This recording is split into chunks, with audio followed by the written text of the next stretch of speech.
Yaani baada ya kufariki mama ndio upate mwenye kwenda kuwa kifaranga hiki. Nakwambia sikutaki hapa nyumbani sasa. Nakwambia uondoke hapa kwa mbavu kabisa wewe. Shenzi wewe mtoto gani sio mwanadamu.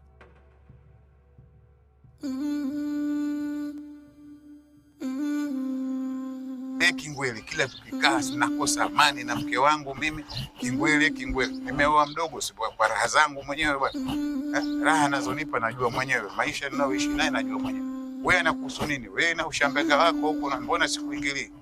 Mtoto mdogo ana laana huyu za dunia. Mbavu mshenzi Kingwele. Na maana mimi nikose raha zangu hapa. Yeye kwa sababu ya upumbavu wake yeye. Mke wangu. Mke wangu baby.